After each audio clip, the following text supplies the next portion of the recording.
दर्शन दीहि भोरे भोरे, हे गंगा मैया भोरे हो। अरे आपन मैया के नारियल चढ़ैबे, छठी मैया के नारियल चढ़ैबे, अरे नारियल चढ़ैबे जोड़े जोड़े, गंगा मैया जोड़े हो। आज मैं आपकी जिनसे मुलाकात करवाने वाली हूँ वो किसी परिचय की मोहताज नहीं है। यूपी से निकली दमदार और बुलंद आवाज सिर्फ देश ही नहीं उनकी विदेशों में भी गूंजती है। तो चलिए फिर बिना देर की आपकी मुलाकात करवाते हैं लोकगीत की रानी कही जाने वाली पद्मश्री सम्मानित लोक गायिका मालिनी अवस्थी जी। मैम आपका बहुत बहुत स्वागत है आज की खबर। बहुत बहुत आभार। सबसे पहले तो छठ पर्व की आपको बहुत बहुत शुभकामनाएं। आपको भी, आपके सभी दर्शकों को, सभी व्रतियों को बहुत बहुत बधाई और अनेक मंगल कामनाएं, और छठी मैया आप सबकी मनोकामनाएं पूर्ण करे। अच्छा, जैसे कि मैंने देखा है कि आपके जो है हर रंग आपका दिखता है। आप जो है जब लोकगीत गाती हैं उसी शिद्दत से गाती हैं, बॉलीवुड में भी आपने गाने गाए उसी शिद्दत से गाए। तो मतलब आप जब मंच पे होती हैं तो एक इंद्रधनुष दिखता है आपके अंदर, क्या राज है इसके पीछे ये का? हमारी संस्कृति है इंद्रधनुषी। मैं कुछ नहीं करती जी। मैं बस जब जो गाना, जो माहौल है उसमें ढल जाती हूँ। कैसे होता है ये प्रभु कृपा है, मैं कुछ भी नहीं करती। ये मैं आज शायद 20-25 साल पहले कह सकती थी कि प्रयास करती हूँ, अभी तो प्रयास भी नहीं करती। प्रभु करता है जो मैं नहीं करती जी। लेकिन मैं इतनी तादाद में हो जाती हूँ उस क्षण में, उस उत्सव में, उस मंच पे, उस अवसर पे जहाँ मैं, जैसे अभी इस समय सिर्फ आपके साथ हूँ जी।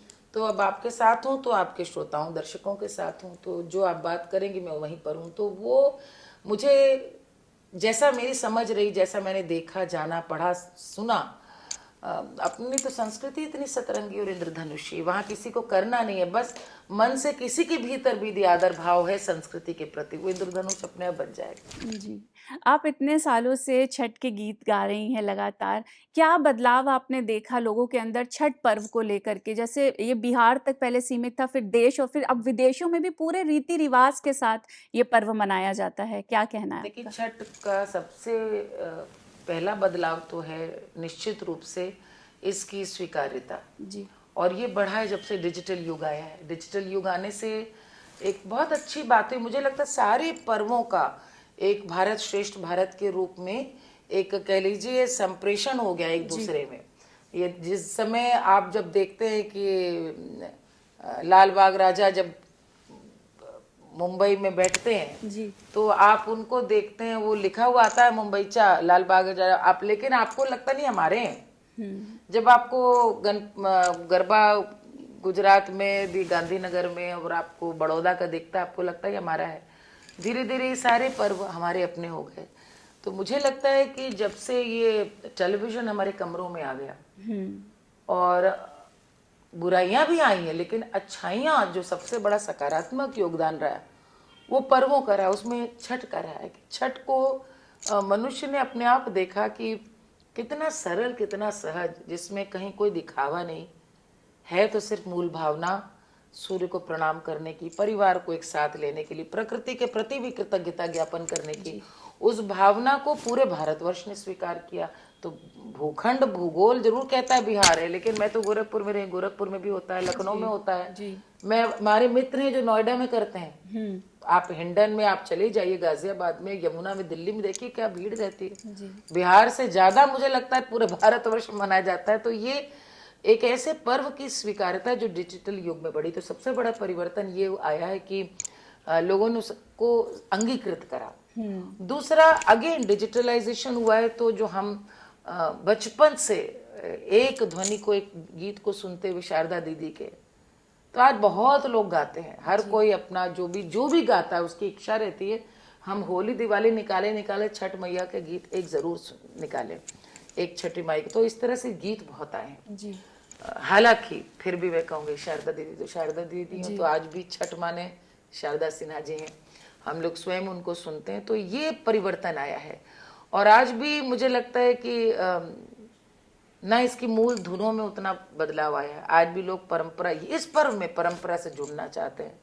आज ये हाईटेक नहीं होने पाया है जी।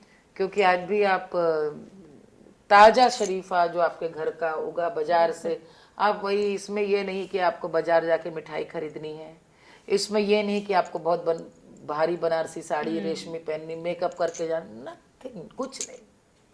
ये बिल्कुल समझिए मिट्टी से उठ करके मिट्टी में जाना है, जल में रह करके सूर्य को अर्घा देना है और फिर वापस मिट्टी पे ही चलते हुए अपने घर आना है। तो ये इससे सुंदर कोई पर्व ही नहीं है जो हमें हमारे मूल भावना से हमारे पूर्वज ऐसे ही थे, यही हमें सिखाता है। जी, मैं भी जैसे लखनऊ में पली बड़ी हूँ, तो वो जो ऑरा होता है छठ पूजा का, वो कुछ और ही होता है। मतलब कि रोंगटे खड़े करने वाला, जब अर्घ देते हैं सूर्य भगवान को, तो वो नज़ारा ही अलग रहता है। बिल्कुल। और आप देखिए स्वीकार्यता की बात ये कि मुझे याद है कि लखनऊ में छठ पे अक्सर हमको यहाँ बुलाया जाता है। जब मैं व्यस्त नहीं रहती हूँ तो लखनऊ में आती हूँ, तो पिछले वर्ष उन्होंने कहा कि मुझे कई बार छठ के लिए, तो कभी झारखंड, कभी ग्रेटर नोएडा, कभी कहीं कार्यक्रम के लिए, अब की बार भी हरियाणा में कुरुक्षेत्र में मेरा कार्यक्रम, और लखनऊ में तो पिछले बार उन्होंने कहा कहाँ कार्यक्रम, मैंने कहा कानपुर में। बोले कानपुर में छठ होने लगा? कानपुर में कैसे होने लगा? और मेरे ख्याल में हमारी सब लोग थी साथ में। कानपुर में इतना सुंदर, इतना भव्य कि आप सोच नहीं सकते। और उसके पिछले साल में ऑस्ट्रेलिया में थी।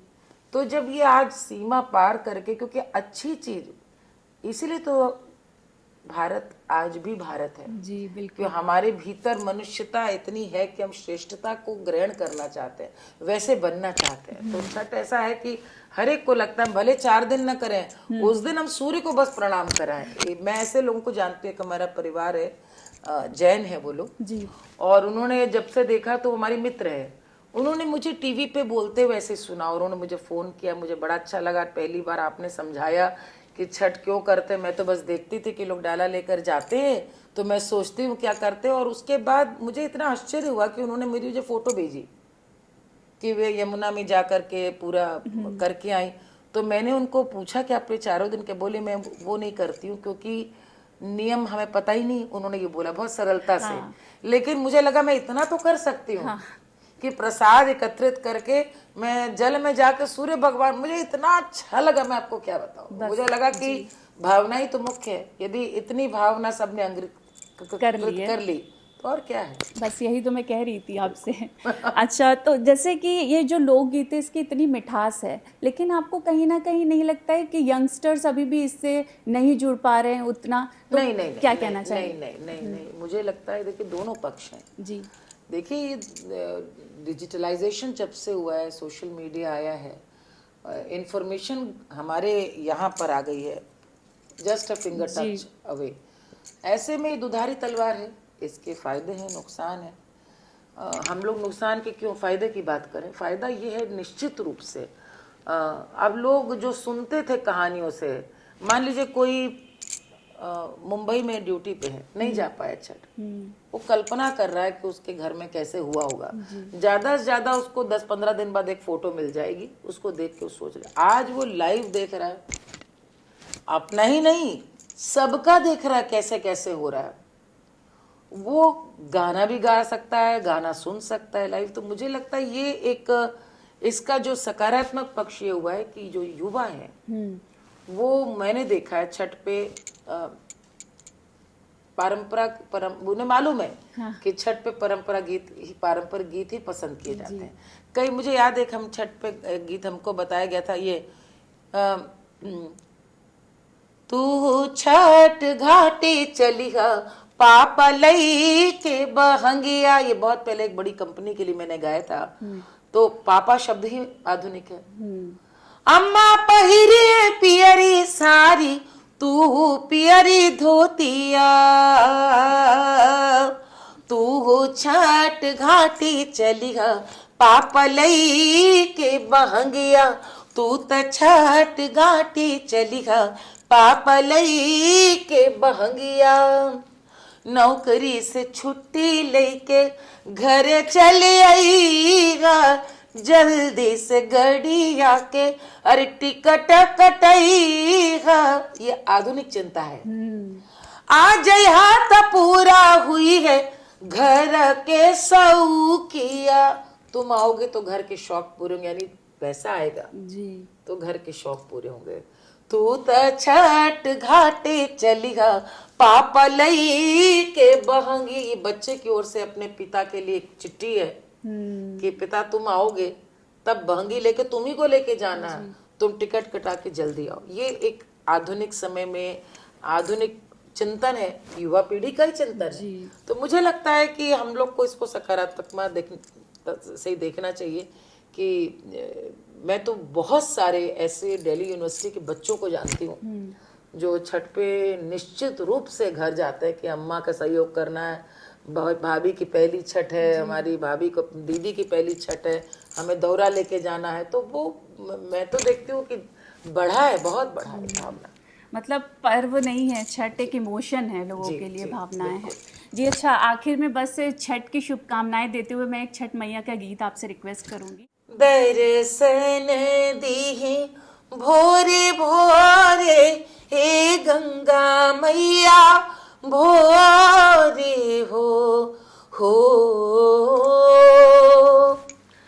अरे आपन मैया के नारियल चढ़ाइबे छठी मैया के नारियल चढ़ाइबे। अरे नारियल चढ़ाइबे जोड़े जोड़े गंगा मैया जोड़े हो